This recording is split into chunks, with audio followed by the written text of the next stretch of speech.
సంపూర్ణ ఆరోగ్యంగా ఉండాలంటే ప్రకృతి సిద్ధంగా లభించే ఆహార పదార్థాలను ఎంచుకుంటే చాలు.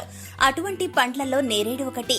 నోట్లో ఇలా వేసుకోగానే ఇట్టే కరిగిపోయే ఈ పండు పోషకాల గని, అనారోగ్యాల నివారణి. నేరేడు శక్తినందించి మనకు ఆరోగ్యానికి ఎంతో మేలు చేస్తుంది. కొన్ని రకాల రోగాలను నియంత్రించే శక్తి నేరేడుకు సొంతమనే చెప్పాలి. ఒక్క పండే కాదు, ఆకులు, బెరడు కూడా మన బాడీకి ఎంతో మేలు చేస్తాయి.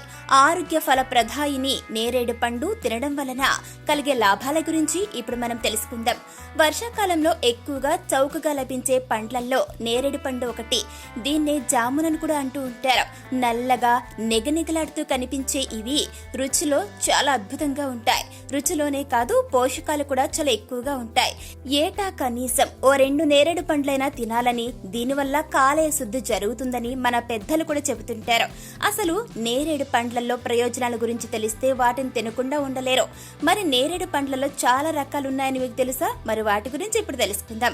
ఒకటి, గుండ్రంగా పెద్దగా ఉండేది ఒక రకమైతే, కోలగా ఉండి పెద్దగా ఉండే రకం మరొకటి. వీటిని అల్ల నేరేడు అని అంటారు.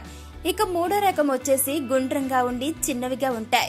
వీటిని చిట్టి నేరేడు అని అంటారు. రామాయణంలో శ్రీరాముడు 14 ఏళ్లు వనవాసం చేసినప్పుడు ఎక్కువ భాగం ఈ పండ్లతోనే కాలం గడిపాడని భారతీయుల నమ్మకం. అందుకని మన భారతదేశంలోని గుజరాత్ అలాగే వివిధ రకాల ప్రాంతాల్లో దీనిని దేవతా ఫలంగా భావిస్తారు. ఎండకు చూసినప్పుడు కాయ ఫుల్ కలర్ వచ్చింది అనుకుంటాం. పీకినా కూడా కింది బ్లాక్ ఉంటుంది, పైన రెడ్ ఉంటుంది. అది కాయ తిన్నప్పుడు చాలా సవ్వగా ఉంటుంది కానీ టేస్ట్ ఉండదు కాయ. అది నిదానంగా చూసి పీకాలి. కాయ పూర్ బ్లాక్ అయితే మంచి రేటు పోతుంది. అది సగం బ్లాక్ సగం రెడ్ ఉంది అనుకో, కాయ చాలా డిఫరెన్స్ వస్తుంది, టేస్ట్ ఉండదు. దానికి వచ్చేసి మనం ఇట్లా ఎండకు కల కాయలు నీడకైతే కన్నా కాయ కానరాదు, కలర్ కానరాదు. కాయ మనం ఇట్లా పీకినప్పుడు పైన రెడ్ వస్తుంది. ఈ రెడ్ ఉండకూడదు, పూర్ బ్లాక్ ఉండాలి. పూర్ బ్లాక్ ఉన్నప్పుడు కాయ బాగా టేస్ట్ వస్తుంది, లేకపోతే టేస్ట్ రాదు. కేజీ 150, 160. ఎకరాకి 60 చెట్లు పడతాయి. వచ్చేసి ఎకరాకి ఒక 20-30 బాక్సులు పీకొచ్చు డైలీ. నాకు చెన్నైకి మార్కెట్. ఇప్పుడు వర్షాకాలం బట్టి కొంత డౌన్ అయిపోయింది మార్కెట్. మామూలుగా ఏదో స్టార్టింగ్ అయితే 300 రూపీస్ ఉండదు. ఇప్పుడు వచ్చేసి 150, 110, 130. అంటే గాలికాలం వచ్చి కొమ్మలు ఇరిగిపోయినాయి. మాకు చాలా ఇబ్బంది ఉన్నాయి మేము 2 నాళ్ళు.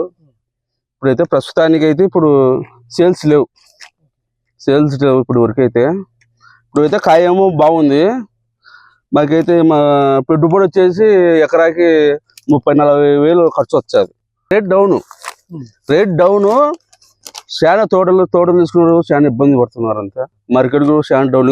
వర్షాల వల్ల అంతా చాలా డౌన్ అయింది మార్కెట్.